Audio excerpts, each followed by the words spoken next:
Okay. Oh. Yeah, it's going. It's going. It's fine. Today we start Likutei Moharan Torah Chaf Aleph. This is the fourth chapter of Sefer Tzniusa. That's an essay in Kabbalah, which is part of the Sefer Zohar, the book of the Zohar, in Parshas Truma. This is Atika, Tamir, Vesosi, and the continuation is Zira the Ampin is Galia velo is Galia. Atika Tamir, that which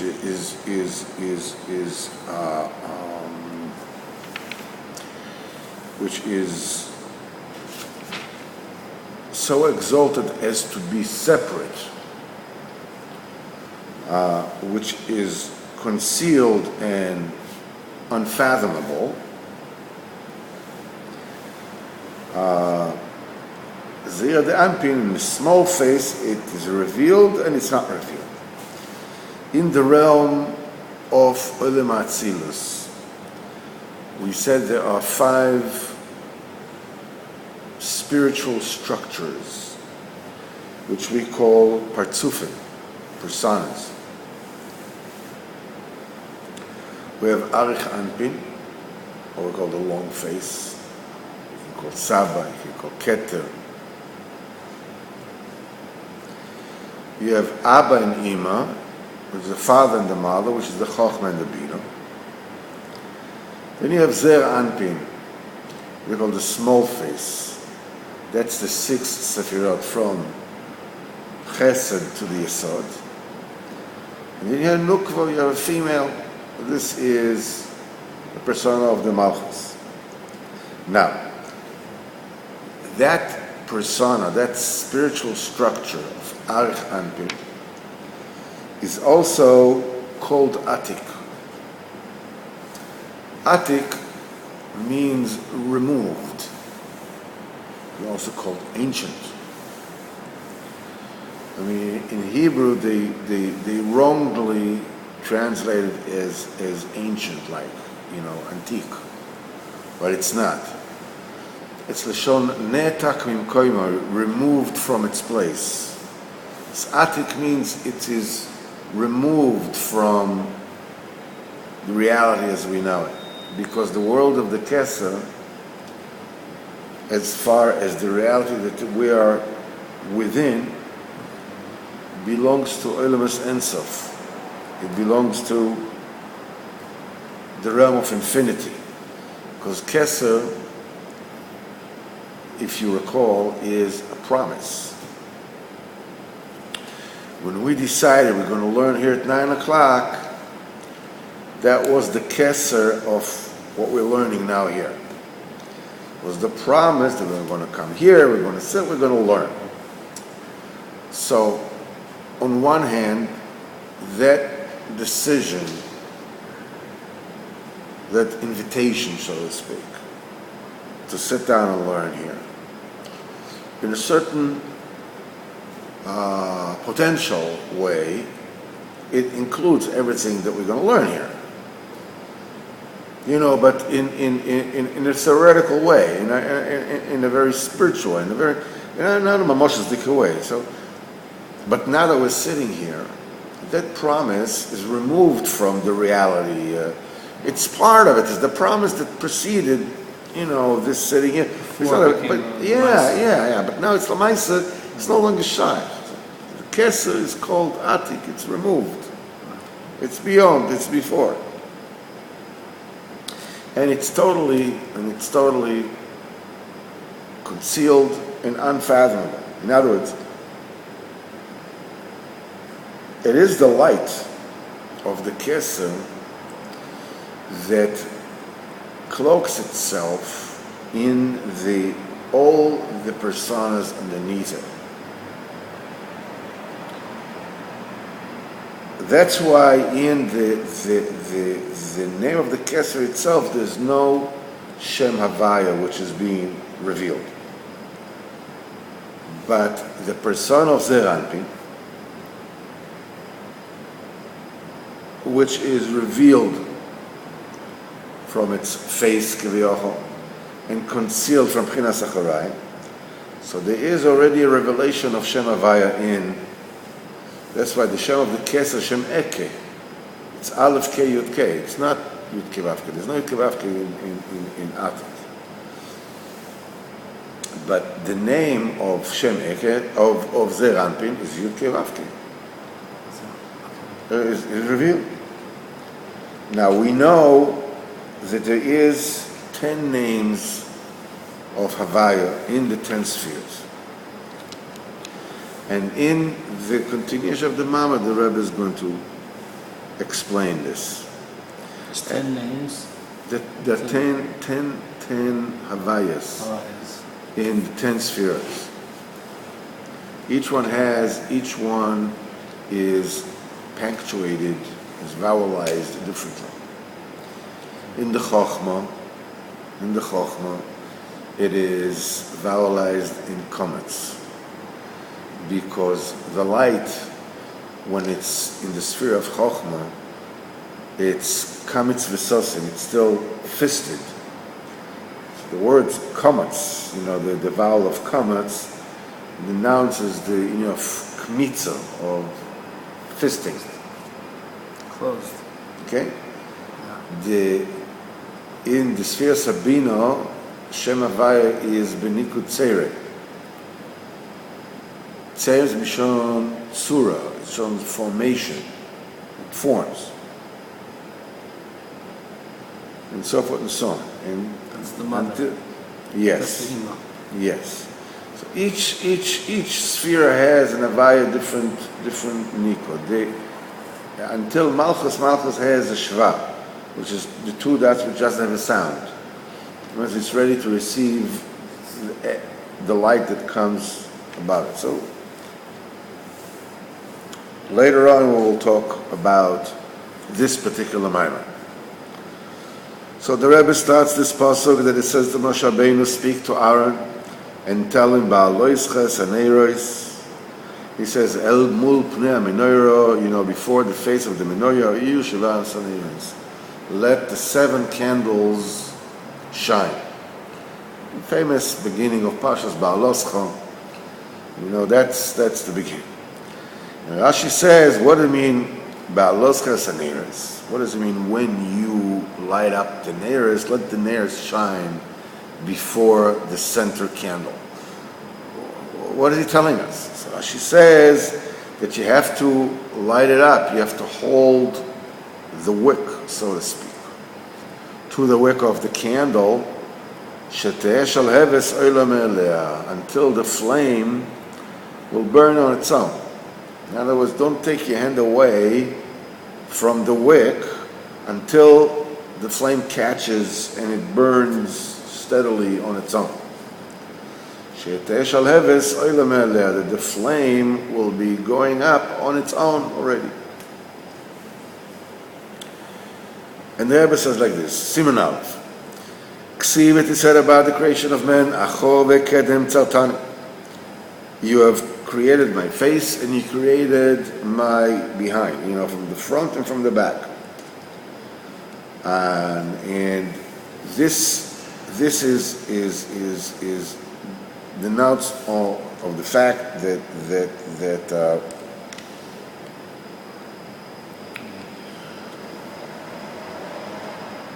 when Hashem first created Adam and created Ha'adam, the creation contained both the male aspect and the female aspect. The front and the back. It says, Achor v'kedzem tzartani. The female aspect of creation represents the natural aspect of creation. The front aspect of creation represents the moral, the meaning, because the world in and on itself, the way it is, begashmius, you can't see the reason, you can't see justice or injustice, or just, it is what it is, it's like but within that world there is another aspect, which is the moral aspect in the world. Good and bad, and justice, injustice. Mercy and cruelty and so forth and so on. These two aspects have to live with one another. The natural aspect of the world, which is the female aspect of the world, is called Spheros de Igulim, the circular spheres, on every point of the circle is far from the center equally. So we said that means that every single creation was created equally vis-a-vis its purpose. In other words, man was created perfectly suited to his role as man. A horse was equally perfectly created to fulfill its role as a horse, which is totally equal to the perfection that an ant was created to fulfill its role as an ant. This is spheres the igulim. It means that everything is close, everything is perfect, everything is close to HaKadosh Baruch Hu equally. We're creating each and every one for what they need. Now, into this you have, the thing is that this is represented by a circle. A circle has no beginning and no end, and has no direction. There's no left or right in a circle. If you continue long enough, you'll come back to the same point all over again. Everything is circular. There's no beginning, there's no end. That's the tunnel. Into it you have spheres de Yosha. Spheres de Yosha has the three lines of left, right, and center. Where you have the Chochmah and Bina. Chochmah is from the right side, and Bina is from the left side. Das is the middle.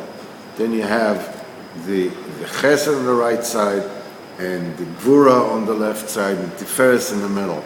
You have a Netzach on the right side, and Hod on the left side, and Yesod in the middle. You have the Malchus that receives everything together. When you're talking about a line, the first thing that the line has that the circle doesn't have is a beginning and an end. The second thing that it has a direction. Starts to finish. And you can go back to center, but it has a direction. Mashenka, the circle has no direction. And also, when you're talking about a line can have relatively right of the line or left of the line. It's and so forth and so on. So the line, the spheres, the Yosha represent choice, represent morality, represents kedusha. It represents everything. It represents bechira, whatever it is that you can do in this world. So it says to Adam Arishon, Achor vekedem tzarton. He created backwards and forwards, both the backwards and the forwards. Now the Rebbe takes these two concepts, Achor vekedem, and he tells you that the bechina of Achor, we will see it over here. The bechina of Achor is the natural way that the world advances. That's the way the world. Kedem is a supernatural conduct for the world.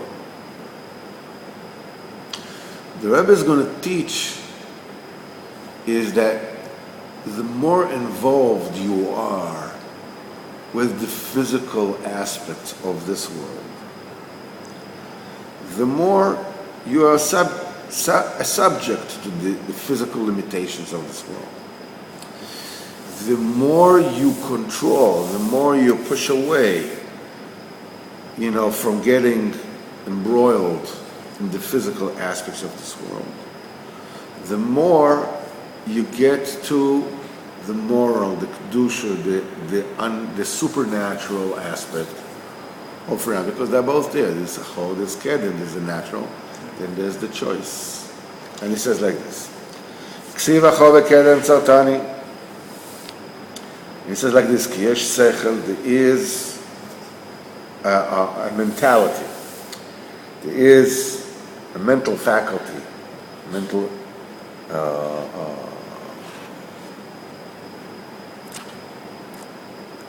acuity. The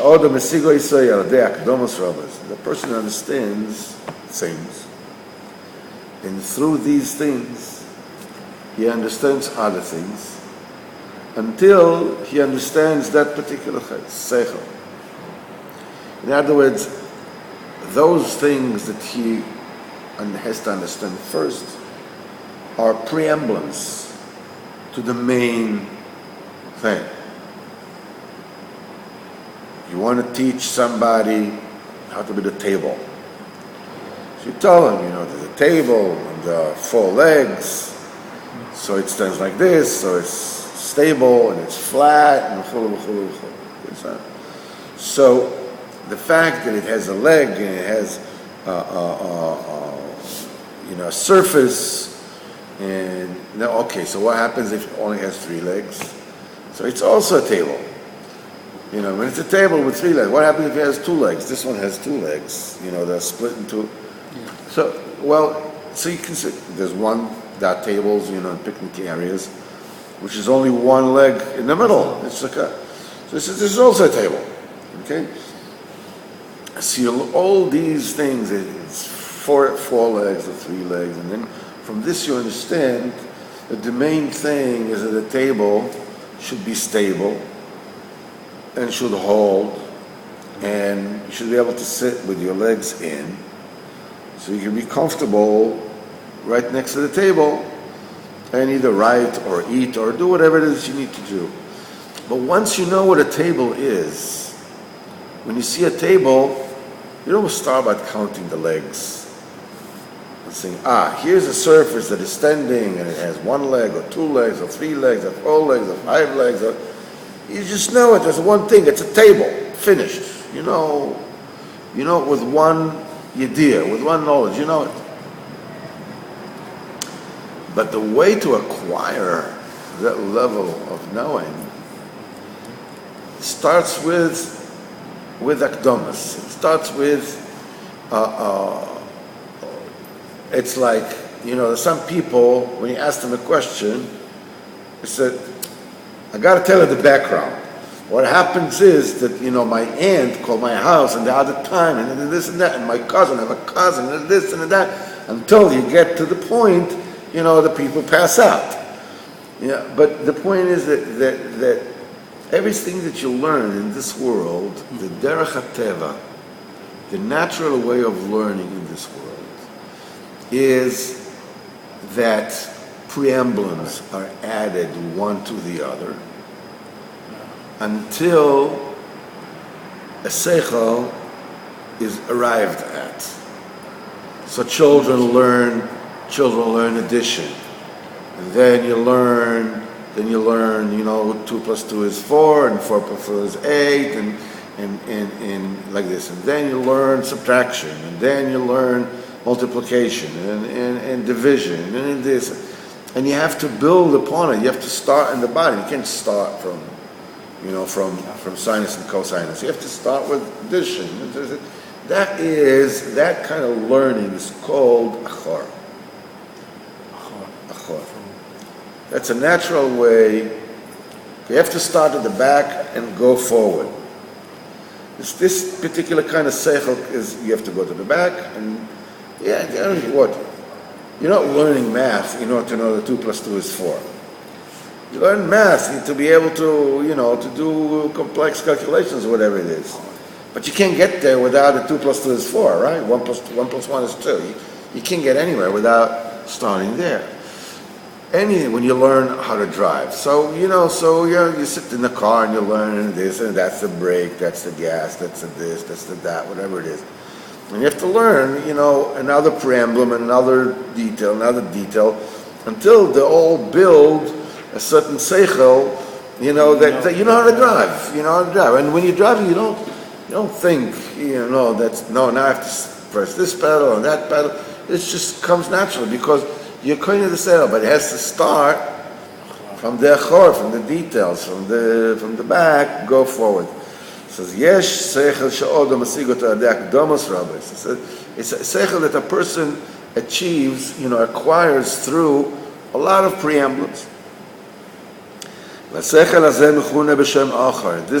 seichel is called achor, backwards. He says, V'yesh seichel, there is a different kind of mode of acquiring yidiyah, acquiring seichel, wisdom. Yesh seichel sheba la'odam belo shum akdoma. A seichel that comes to a person without any kind of preambles, without any, it comes from the front. Ela de shefa eloki. A person acquires knowledge that comes to him through a divine bounty that flows to him. V'zeh mechuneh b'shem kedem. And this seichel is called kedem. Why? It's called forward, because it comes from forward to you. It comes from before you, it comes to you. From above, it comes to you. The other one, you have to build from the ground up. This one comes from up down. This is called b'shem panim. This is called face. This is called front. Now, this is the first hakdoma that the Rebbe puts down. The second one, he says, v'yislavus halev, the excitement of the heart. Noilod mechmas nusa seichel. It is born when the mind is moving, when the mind is excited. Ki teva tnuas shemoilid choim. It is the nature of movements to beget heat. Like we see when a person is moving here and there, so his body heats up and he schwitzes, right? But the same thing is this with the seichel. When shelefi mehiras tnuas seichel, as fast as the brain of a person moves, according to the speed, when a person reflects on the greatness of HaKadosh Baruch Hu in the Likutei, and he's moving from one thought to the next, ken moilid chom balev. This begets heat in the heart, and his heart is burning to Hashem. Nimtza. So therefore, it is a result. Nimtza der shefa eloki. It is through this divine bounty, shasechel mishpala odom mihiras, that the understanding, the person acquires the understanding and the knowing and the knowledge very, very quickly. She'en tzarich lishtamesh b'shum hakdoma, that you don't need to use any preamblance. Al dei zoyse mihiras, it is through that particular speed. Shalheves alev oilo tamid me'elea. The flame of the heart is constantly burning on itself. Because when you sit down and you learn, b'pchinas achar, and you put another brick down, and another brick down, and another brick down, and your eyes are going. No, I'm saying it's because the heart doesn't. But once you get something, boom, then you get excited. You get. So the movement of the seichel, when you get the seichel, when suddenly bam, it hits you, and they're like, whoa, you're awake, you're excited, you're charged, so if the avodah of a person, as we will learn weiter, when a person is immersed in the aspects of nature, as we will see later on, he's automatically immersed in the painstaking task of building his intellect brick by brick. It's tiresome. And then you try to kick the heart into, okay, let's hear some Hava Nagila. Let's swim. It's like kicking a dead horse. I just want to sleep. Leave me alone. Leave me alone. It's like it's. So what this is, we will learn tomorrow. For today, good tomorrow. Please.